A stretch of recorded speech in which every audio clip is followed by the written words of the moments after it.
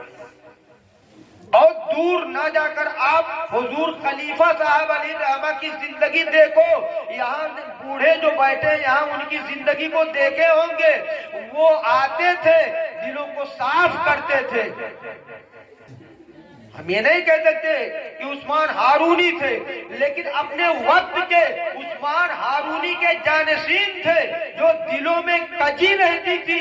خلیفہ صاحب یا ان جیسے لوگوں نے لوگوں کے دلوں سے ان کجیوں کو نکالا، تب جا کے علاقہ سنبھلا ہوا ہے، تب جا کے اطراف سنبھلے ہوئے ہیں، تب جا کے محلہ گلی کوچہ اور بستی میں یہ معاشرہ اچھے تشکیل میں نظر آ رہا ہے۔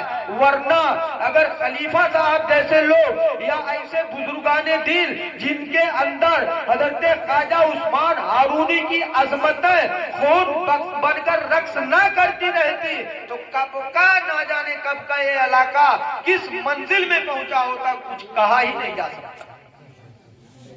تو خواجہ عثمان ہارونی نے حضرت خواجہ غریب نواز کو 20 سال تپسیا پر رکھا تھا، تب جا کے مرید کیا۔ انہوں نے اجمیر میں آ کے اگر لکڑی اٹھایا، مٹی اٹھایا تو سونا بنا، معمولی چیز ہے۔ اتنے بڑے کاسے میں پورا آنا ساگر بھر لینا یہ معمولی چیز نہیں ہے، یہ اسی تپسیا کا نتیجہ ہے۔ جب حضرت خواجہ عثمان ہارونی نے یہ جان لیا کہ میرا حسن، خواجہ غریب نواز کا نام حسن سنجری، میرا حسن اب اللہ کی رضا کے لیے جس چیز کی طرح آنکھ اٹھا کر دیکھ لے گا یقیناً وہ اس میں کامیاب ہو جائے گا، تب پکڑے ہاتھ لے کے گئے خانہ کعبہ میں۔ ندی کے کنارے مرید نہیں کیا تھا، کسی اس میں بلڈنگ میں مرید نہیں کیا تھا، خانہ کعبہ کا گلاف پکڑوایا تھا اور کہا تھا کہ اے اللہ یہ حسن سنجری ہے، یہاں تک پہنچانا میرا کام تھا، اب صفائے قلب کرنا تمہارا کام۔ ایسے مرید کے لیے پروردگار عالم کا سلام آیا تھا۔ تمام طرح سے سائیکل کرنے کے بعد رسول اللہ صلی اللہ تعالی علیہ وسلم نے عثمان ہارون کے اس فیضان کو اجمیر کی دھرتی پر بھیجا تھا کہ اب یہ حسن کسی بھی دنیا کی طاقت سے ڈرنے والا نہیں، چاہے وہاں جے پال ہو، چاہے دنیا کا کوئی بھی جادوگر ہو، چاہے جتنے قابل لوگ چلے آئے، لیکن یہ حسن سنجری سب کو اپنے پنجے سے مروڑتا ہوا نظر آئے گا۔ اور ہوا بھی یہی، مختصر یہی ہے کہ غریب نواز ہندوستان کی دھرتی پر آئے اور اتنا بڑا کارنامہ انجام دے دیا کہ جس کے صدقے میں ہمارا آپ کا وجود ایسے حال میں ہے۔ بہت زیادہ کچھ کہنے کی ضرورت نہیں، تو حسن اتفاق کہیے، اتفاق نہیں، حسن اتفاق۔ یہ عمرے کا موقع اور اجمیر مقدس کا عرس بالکل ایک دن، عمرے پر جانے کا دن جو ہے کل ہے نا، ارادہ تو پہلے سے رہتا ہے، اللہ جب پورا فرما دے کل ہے۔ اور حسن اتفاق، قسمت رہے قسمت، حضرت خواجہ غریب نواز علیہ رحمت الرضوان کا عرس مقدس بھی کل ہے۔ آپ کو معلوم ہونا چاہیے، حقیقت یہی ہے کہ مدینے کا راستہ اجمیر ہو کے جاتا ہے، مدینے کا راستہ اجمیر ہو کے جاتا ہے، اس لیے کہ جس نبی نے خواجہ غریب نواز کو اجمیر بھیجا تھا، ہم اسی اجمیر والے راجا کے وسیلے سے اس نبی تک پہنچنے کی کوشش کرتے ہیں۔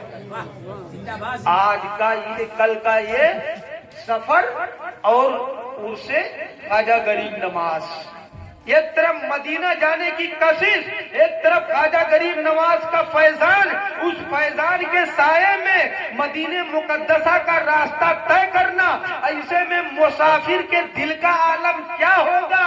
یا رسول اللہ، چمک تجھ سے پاتے ہیں سب پانے والے، میرا دل بھی چمکا دے چمکانے والے، برستا نہیں دیکھ کر ابر رحمت، بدوں پر بھی برسا دے برسانے والے۔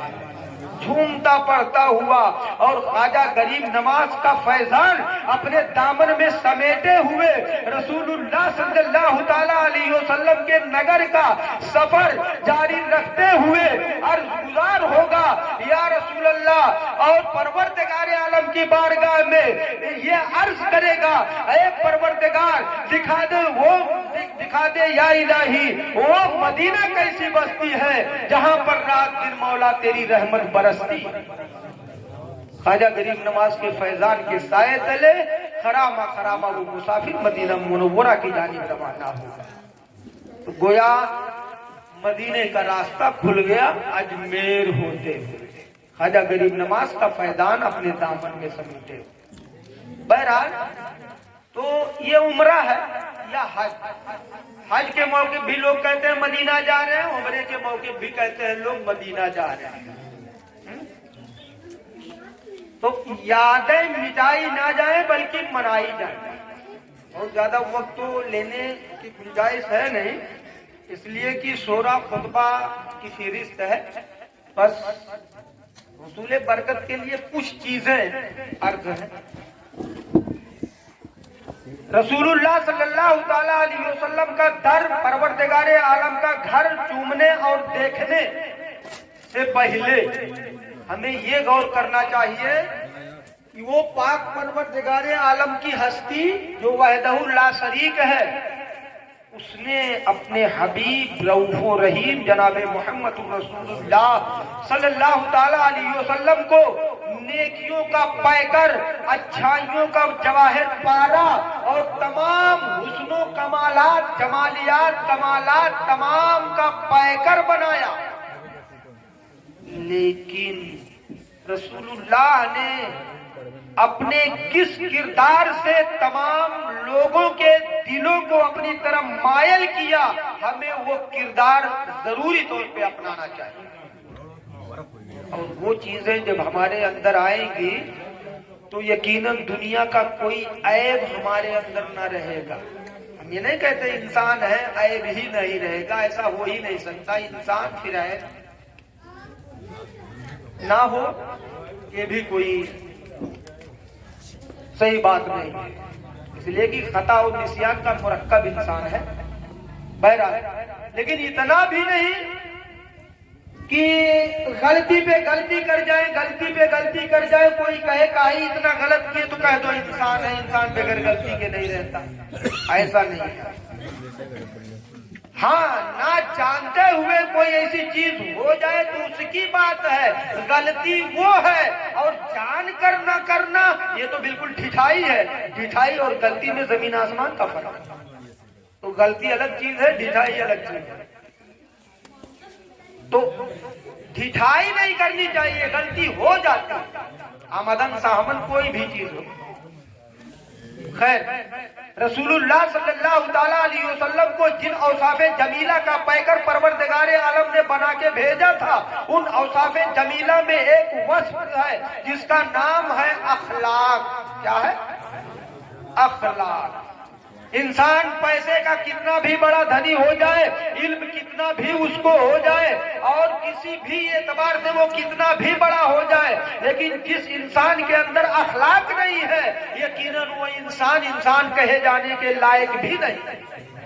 اخلاق ہی کی تلوار تھی جس کے ذریعہ عرب کے بڑے بڑے مردان اپنے سروں کو جھکائے، اور رسول اللہ صلی اللہ تعالیٰ علیہ وسلم کے اخلاق نے ان کی گردنوں کو اس طرح کاٹا کہ لوگوں کو احساس بھی نہیں ہوا، اور گردنیں بھی کٹتی ہوئی نظر آئی۔ ہم اس رسول ہاشمی کی بات کرتے ہیں جس رسول کے در پہ کوئی عزم سفر باندھ چکا ہے، رسول اللہ صلی اللہ تعالیٰ علیہ وسلم کے در وسیلے سے اللہ کا گھر دیکھنے کی نیت کر چکا ہے۔ اب وہی رسول جو ہمیں اخلاق کا کردار دے کے گئے، اگر وہی کردار ہم اپنائیں، یقیناً دنیا کی کوئی طاقت ہمارے سروں کو جھکا نہیں سکتی، ہماری آنکھوں سے آنکھیں نہیں ملا سکتے، اور ہمارے پنجوں سے پنجے لڑانا تو یہ دشوار کن مرحلہ ہے، لیکن اگر وہ اخلاق ہمارے ہاتھوں سے چھوٹے ہوئے ہیں، یقیناً اس تناظر میں ہم اپنے آپ کو نہ دنیا کا رہنے دیں گے نہ آخرت کا رہنے دیں گے۔ رسول اللہ صلی اللہ تعالیٰ علیہ وسلم نے ایسا اخلاق دکھایا کہ کٹر دشمن بھی آپ کے سامنے اپنی پیشانی جھکائے، اور جھکانے کے بعد آپ کے دامن کرم سے وابستہ ہوئے، اور نہ جانے کتنوں کو ان لوگوں نے کلمہ پڑھایا۔ واقعات مشہور ہیں، اخلاق کی دو نشانیاں میں آپ کو بتاؤں گا، اس لیے کہ اخلاق اتنی بلند چیز ہے کہ ایکچولی برائی تو نہیں کرنا چاہیے، لیکن اگر کوئی انسان برا کیا چلا گیا دنیا سے اور اخلاق کے اعتبار سے اچھا رہا، تو لوگ ایسے کہتے ہیں کہ یار ٹھیک ہے یہ برائیاں اس کے اندر تھی، لیکن اخلاق بہت اچھا تھا، ہوٹل پہ بیٹھا رہتا تھا، 10 آدمی پہنچ جاتے، اے فلانے بابو چائے دو، فلاں کو چائے دو، فلاں کو چائے دو۔ اخلاق۔ وہ شراب پیتا تھا، نماز نہیں پڑھتا تھا، جوئے کھیلتا تھا، بدوں کے ساتھ رہتا تھا، وہ تمام چیزیں انسان بھلا دے گا اگر اس کا اخلاق بہت اچھا ہے تو۔ اتنا ضرور کہتے ہیں مرنے کے بعد، یہ فلاں آدمی تھا یار اخلاق کا بہت اچھا تھا، کل برائی تھی لیکن اخلاق بہت اچھا تھا اس کا، جب ملتا تھا بہت حق سے سلام کرتا تھا، سلام کرنے میں آگے رہتا تھا، چھوٹے بڑے قدر کرتا تھا، بھلے پیسہ والا تھا لیکن یہ نہیں احساس ہونے دیا کہ ہمارے پاس اتنا پیسہ ہے، بھلے علم والا تھا لیکن یہ نہیں احساس ہونے دیا کہ ہمارے پاس علم ابلیسی علم ہے، بھلے ہی دھن دولت والا تھا لیکن یہ نہیں احساس ہونے دیا کہ ہمارے پاس قانونی دولت ہے، تھا سب کچھ اس کے پاس تھا لیکن ایسا نہیں معلوم ہوتا تھا کہ وہ اتنا بڑا ہے، اتنا اخلاق مند تھا۔ اب بتائیے، ایک طرف وہ نماز بھی چھوڑے بیٹھا ہے، ایک طرف کچھ نہیں کر رہا ہے، جوا شراب سب کچھ کھیل اور کر رہا ہے، لیکن اخلاق اگر اچھا ہے اس کا تو مرنے کے بعد ساری چیزیں انسان بھلا دیتا ہے، اسی اخلاق کو لے کر اس کی نیکیوں کو اچھالنے کی کوشش کرتا ہے کہ بڑا اخلاق مند آدمی تھا۔ اب بتاؤ یار، جو نبی سراپا اخلاق ہو، اخلاق کے ایک چھیٹے سواں حصہ اس انسان کو ملا، اخلاق کی بنیاد پر وہ بہت اچھا کہا جانے لگا، تو وہ نبی جو اخلاق کا پیکر بن کے آیا، اگر اس کے کردار پر اخلاق پر ہم عامل ہو کر عمل کر کے دنیا کو درس دے تو یقیناً ہماری دنیا بھی بنی رہے گی اور آخرت بھی سمجھی رہے گی۔ واقعہ بہت مشہور ہے نا کہ نبی کریم صلی اللہ تعالیٰ علیہ وسلم کے نماز پڑھنے جانے یا اور کہیں آنے جانے کے راستے میں کانٹے بچھاتی تھی ایک بڑھیا، بہت مشہور ہے۔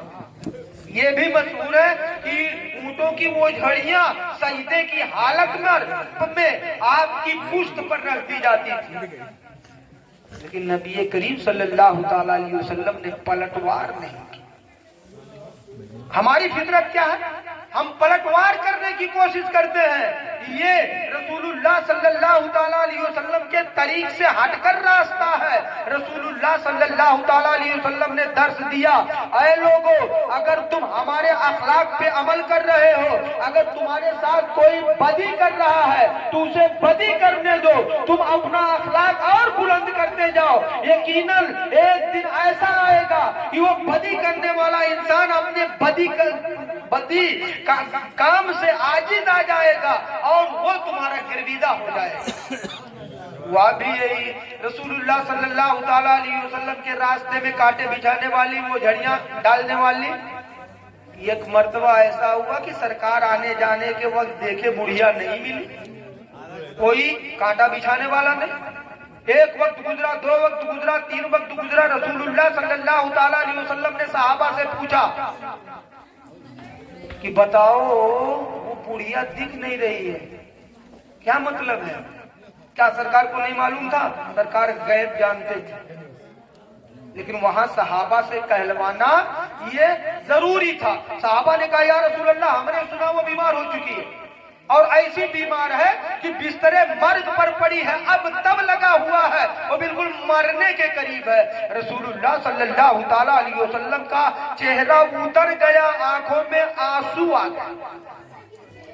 اب آپ اور ہم اپنی فطرت پر غور کریں، اتنا بڑا جانی دشمن، کٹر دشمن اگر ہمارا کوئی ہو اور وہ مصیبت میں مبتلا ہو جائے تو ہم روتے ہیں کہ ڈھول بجانے لگتے ہیں، یار بہت اچھا ہوا، بہت اچھا ہوا، اب تو اس کو اپنے کرموں کا پھل مل رہا ہے، بہت ستاتا تھا مر جائے، یہ سب ہوتا ہے نا۔